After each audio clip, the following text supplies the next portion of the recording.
Olá, meu nome é Joyce Sotoski Cunha, sou bibliotecária na UERJ, sou chefe da biblioteca CZO, que é a biblioteca do campus UERJ Zona Oeste, e vou hoje abordar aqui o tema busca bibliográfica e de patentes, conceitos e práticas, a convite da professora Alaíde Barreto para o segundo simpósio em tecnologias e formação continuada, cujo tema é propriedade intelectual e nanotecnologia sustentável na formação continuada.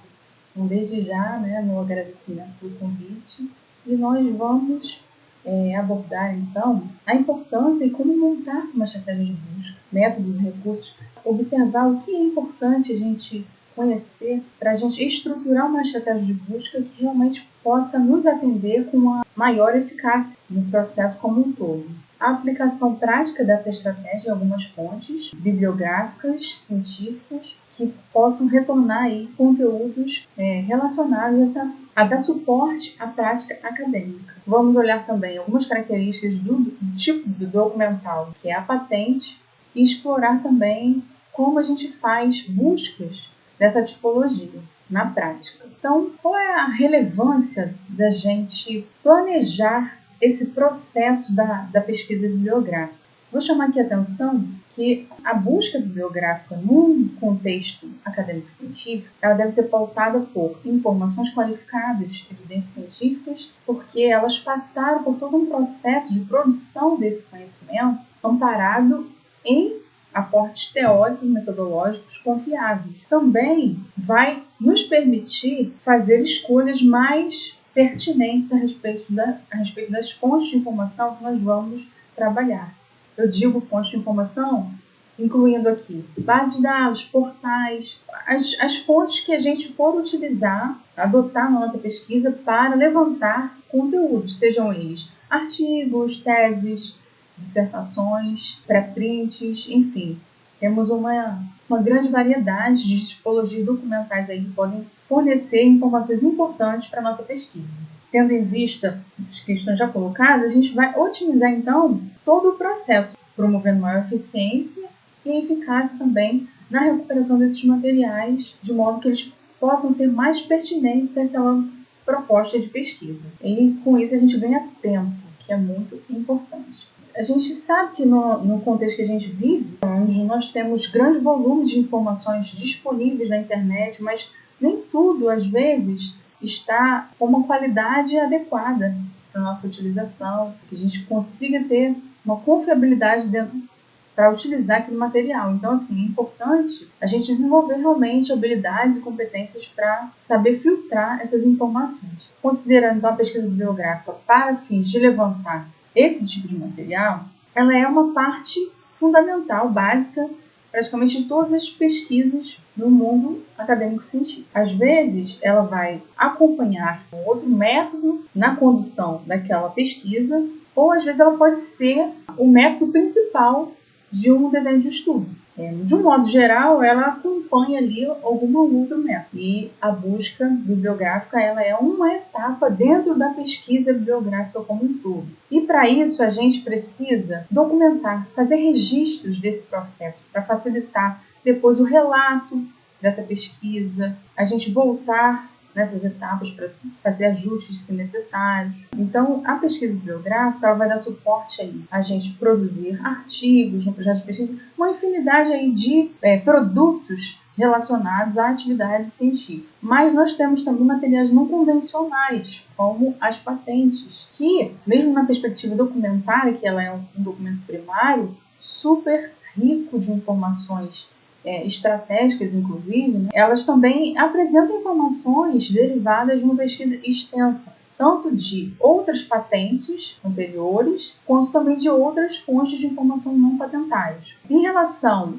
a esse processo mesmo de como que eu monto então uma estratégia de busca para levantar materiais bibliográficos? Eu acho que o principal é a definição do tema, da pergunta da pesquisa. É a partir da pergunta da pesquisa que você vai conseguir ir traçando outras etapas importantes aí na condução da tua pesquisa bibliográfica. Eu trouxe esse modelo de um passo a passo que a gente, observando na prática, quando a gente consegue ir seguindo algumas das etapas assim, a gente tem uma otimização realmente desse processo aí. Então temos a extração, a conversão, a combinação, a construção e o uso, aplicação de testes dessa estratégia montada. O que eu vou mostrar para vocês pode até parecer um pouquinho diferente do que costuma-se fazer no dia a dia, que é entrar direto numa base de dados escolhida e já sair digitando ali uma palavra e fazer a busca. O que eu vou oferecer aqui para vocês é a possibilidade de vocês organizarem esse processo, mantendo um arquivo, um registro pessoal dessas etapas, montando essa estratégia aí manual no editor de texto, para que depois vocês possam replicar essa mesma estratégia nas fontes escolhidas por você. É importante a gente observar aqui a função dos operadores booleanos, que são operadores lógicos que são utilizados nas bases de dados, nos portais, inclusive nos próprios portais e fontes também para a identificação de patentes. A gente vai observar que também tem o uso de operadores booleanos, estejam eles aparentes ou não. Às vezes eles podem estar camuflados. O AND, às vezes, ele pode aparecer como todos os termos. O OR pode aparecer como qualquer termo. O NOT pode aparecer como nenhum termo. Mas, na verdade, vai estar ocorrendo ali, de forma um pouquinho camuflada, essa operação lógica. O AND, ele vai fazer a interseção, onde a gente está indicando para aquela fonte que a gente quer que combine um termo com o outro. Ele é recomendado para a gente utilizar combinando grupos. Eu vou mostrar isso um pouquinho mais à frente. E o OR, que ele faz a alternância, ele é recomendado para a gente trabalhar termos com equivalência conceitual. A gente, dentro de um grupo ali de termos, a gente vai trabalhar com esse operador para aumentar ali a possibilidade de recuperar assuntos relacionados àquele determinado aspecto específico que a gente está trabalhando. Eu vou mostrar aqui um pouquinho mais à frente, vocês vão entender melhor. E o NOT, ele vai... Aqui é só para mostrar mesmo a função de cada operador. O NOT, ele vai fazer a exclusão. Às vezes ele pode aparecer como NOT ou AND NOT. Então, se a gente utilizar o NOT, a gente vai estar excluindo o termo que vem posteriormente a ele. E o ideal é que ele seja utilizado, se utilizado, costuma não ser tão utilizado com muita frequência, ao final da estratégia. Também vale pontuar que o AND, como ele aumenta a precisão, ele diminui a revocação, que é a quantidade de itens recuperados. E no caso do OR, ele vai aumentar essa revocação, ele vai trazer mais resultados. Então, a gente tem que ter uma consciência no uso do AND, porque quanto mais vezes esse operador for utilizado, ele vai restringindo mais. E se a nossa intenção, nossa necessidade de informação for de um levantamento muito exaustivo, a gente tem que trabalhar o quê? O operador OR, que é para poder aumentar a sensibilidade na recuperação desses termos. As palavras, elas podem ser localizadas no título, no texto completo, no assunto, no resumo. Isso aí vai variar de uma fonte para outra. Por isso que é sempre bom também, eu recomendo, quando vocês escolherem uma fonte de informação para realizar as buscas, dá uma conferida na parte de ajuda, né, como realizar buscas, porque ali eles vão apontar quais são os recursos adotados por aquela base, por aquela fonte. Então, nós temos aí os recursos especiais também, que contribuem para a organização da estratégia. No caso dos parênteses, ele vai colocar a ordem. Dentro dessa questão que eu havia comentado dos grupos, aqui um exemplo: nanotecnologia ou nanoestrutura.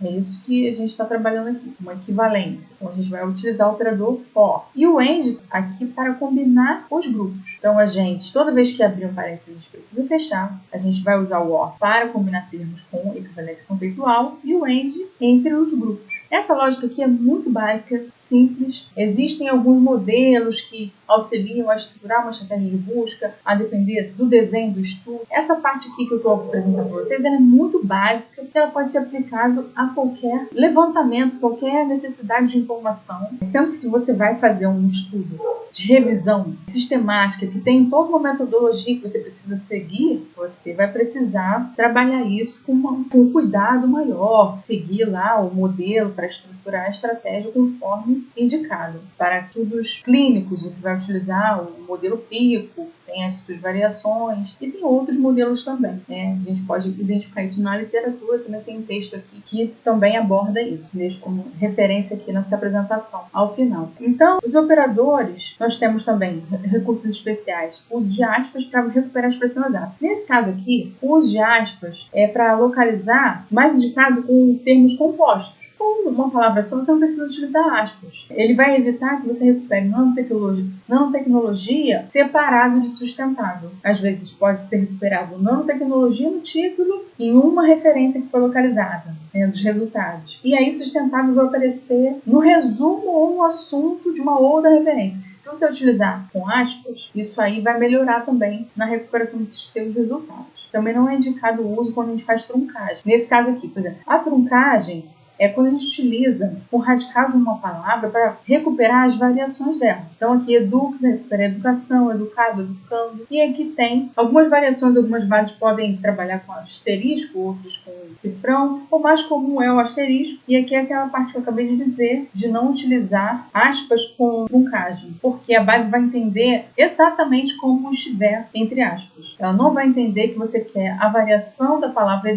educação, educador, combinando com outra palavra, no caso aqui infantil. Então, assim, pensando em montar uma estratégia, olhando para aquelas etapas, né, que eu mostrei naquele fluxo, considerando esse tema aqui, nanotecnologia aplicada a fitoterápicos. O que a gente vai fazer no primeiro momento? Quais são os núcleos principais dessa temática? Realmente é mais para ilustrar, o objetivo não é aprofundar demais aqui essa questão, mas para vocês terem uma noção de como a gente pode, dos caminhos para a gente ir desenvolvendo uma estratégia mais qualificada para a nossa necessidade de informação. Então, a partir da extração, a gente vai o quê? Levantar os núcleos principais do tema e pensar nos termos, nas variações, seja de grafia, seja de outras palavras, o mesmo significado, ou também traduções, até mesmo registrar essa parte das palavras que podem receber a truncagem. Também vale a pena registrar. Isso aqui, assim, é o momento de fazer aquele grande mapeamento de termos que podem ser úteis. Não que você vai utilizar todos eles na montagem da estratégia. Pare um momento para levantar vários termos que podem estar relacionados à sua temática.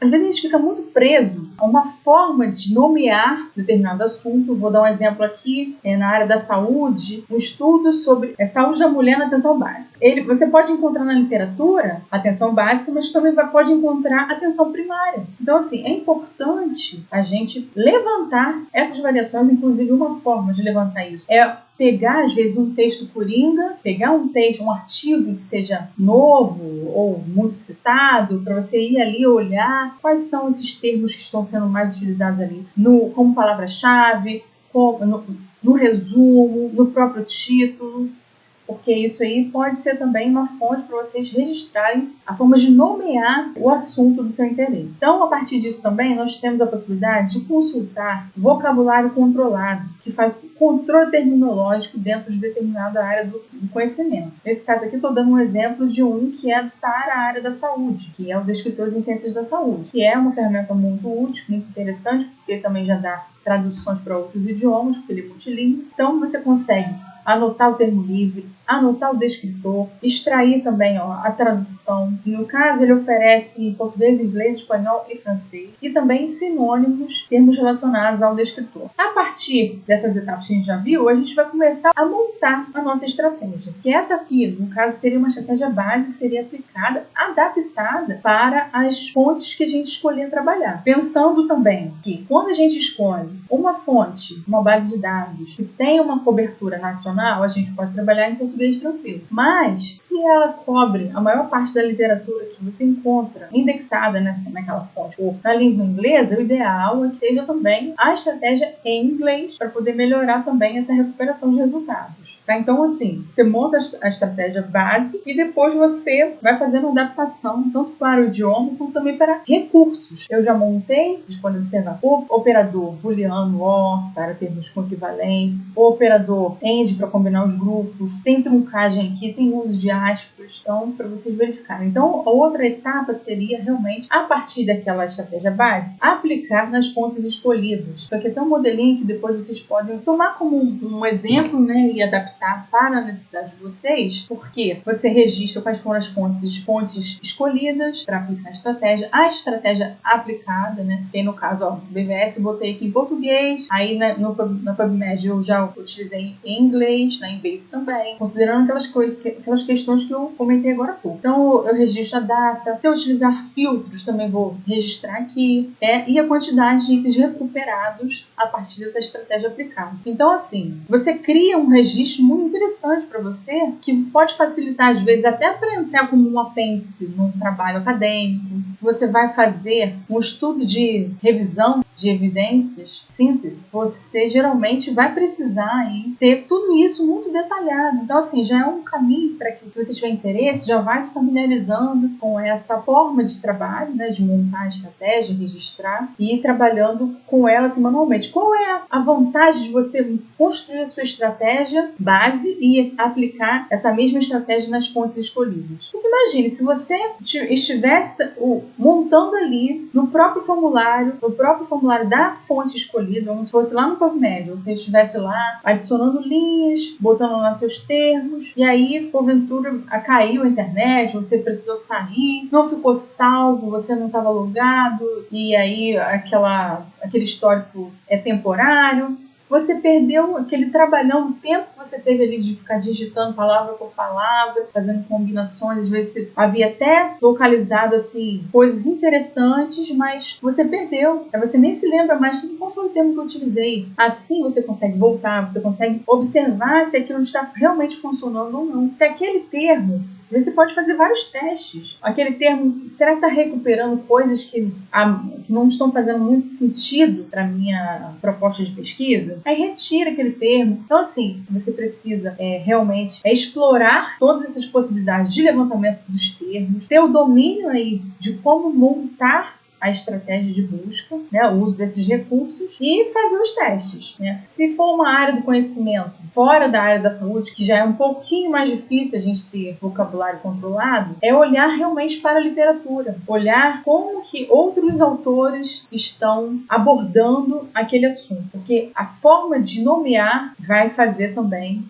diferença na sensibilidade aí dessa recuperação de resultados que você utilizar, né? Então vamos lá na prática aplicar essa estratégia aqui que eu mostrei para vocês nas fontes escolhidas. Vou copiar aqui.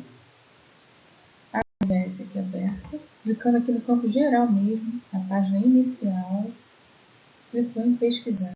A gente não vai ficar explorando muitos detalhes aqui dessa parte dos resultados. Deixo aí como uma atividade até para vocês fazerem, porque é bom que vocês vão conhecendo os recursos. E aqui ele já apresenta o total recuperado. Ele dá aqui essa divisão, a coleção Lilacs e coleção BVS completa. Então, eu vou manter aqui do BVS completo, porque essa informação de onde está sendo recuperada é importante na hora de deixar aqui a indicação da fonte, porque eu estou recuperando os resultados da BVS completa. Então, mantém aqui. Se fosse Lilacs, você teria que alterar aqui também. 123 resultados na BVS completa a partir dessa estratégia aplicada. Aí nós temos a opção aqui de exportar o total, todas as referências, em formato RIS, que eu baixo o arquivo para o meu computador para depois levar essa extensão, esse arquivo que eu baixei no meu computador para o gerenciador de referência. Vocês podem perceber que ele acabou de baixar aqui. Então vamos repetir a mesma coisa no PubMed. Então nós pegamos a estratégia aqui para o PubMed em inglês e vamos clicar e vamos copiar e colar e aplicar. Também na parte geral aqui, ele apresenta aqui o total de resultados recuperados. Tá, eu estou com um filtro aqui habilitado. Nesse caso eu quero limpar os filtros. 2.791 resultados recuperados aqui, né? Referências localizadas.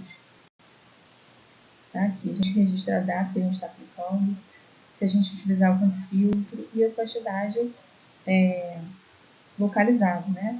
Recuperada. Vamos agora para a Embase. Também não vou ficar explorando muitos dos detalhes, em que nós temos filtros, enfim, formas de vocês clicando no título, né, para abrir aí a possibilidade de acesso ao texto completo, de seleção aí dos itens para mandar por e-mail, um ou outro se vocês quiserem. Enfim, mas eu estou mostrando aqui, dentro dessa lógica que a gente tem o interesse de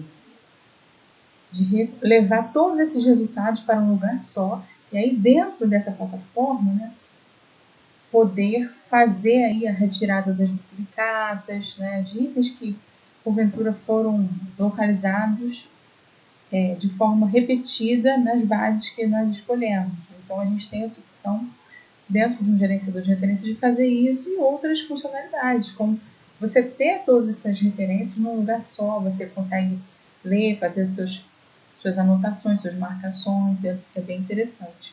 Então aqui na PubMed você tem que clicar em todos os resultados e alterar aqui para essa extensão aqui PubMed criar o arquivo que você vai baixar.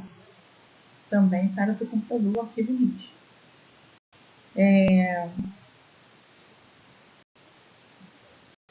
Vou abrir aqui agora o portal de períodos da CAPES, porque a Embase, o acesso dela para que a gente possa usufruir, né, realmente do acesso aos textos completos, porque como é uma base de acesso pago, a gente deve utilizar pelo portal periódico que facilita aí o acesso gratuito para as instituições que fazem parte dessa rede acadêmica federada. Então, nesse caso aí, quem não tiver acesso ao portal de periódicos da CAPES, devido a uma questão de vínculo institucional, teria que fazer dentro de uma instituição que tenha esse acesso. As universidades, institutos de pesquisa, enfim. Aqui no caso da UERJ, a gente vem aqui, listas de bases e coleções, a gente tem acesso. Aí clicamos, aí selecionamos digitamos aqui, né, o nome da base, vou clicar, pesquisar. Vou clicar aqui sobre o nome da base e clicar em ver no editor. O que a gente pode fazer aqui? Retomando a nossa estratégia, selecionar, copiar e colar. Simples. Copiar e colar. Ele mostra aqui um volume grande, né, de resultados, ele já vai adiantando já a informação. E nós podemos colocar alguns filtros. Eu posso colocar aqui, fazer um filtro com recorte temporal, colocar aqui, por exemplo, de 2020 a 2025, selecionar alguns tipos de estudos do meu interesse, aqui da medicina baseada em evidência, revisões da Cochrane, revisões sistemáticas, meta-análise. Então, aqui ele já me mostra 773 resultados. E a gente clica aqui e vai abrir aquela parte da apresentação dos resultados, já com os filtros aplicados aqui. Então, a gente tem a opção de selecionar todos os dados e exportar, formato RIS, e exportar, fazer o download. Também já baixei no meu computador. Isso aqui eu estou mostrando para vocês um gerenciador de referência que eu utilizo, que é o Mendeley, como que facilita, né? A gente pode criar pastas, enfim, não vou entrar também aqui nos detalhes da utilização, que esse vídeo ficaria gigantesco, mas só para mostrar para vocês que a gente pode importar aqui, é aqui que é esse caminho, adicionar os arquivos que a gente baixou no download, formato RIS, e trazer para a nossa biblioteca. E aí, ele vem com os metadados, ele não vem com o PDF. Se você quiser trabalhar com o PDF também aqui dentro, você precisa baixar o PDF do artigo específico e juntar aqui dentro. Só para mostrar que quando a gente tem o PDF, a gente consegue fazer marcações, fazer uma série de coisas que vocês conseguem trabalhar dentro do Mendeley. Criar como se fossem anotações, tipo um fichamento, é bem interessante.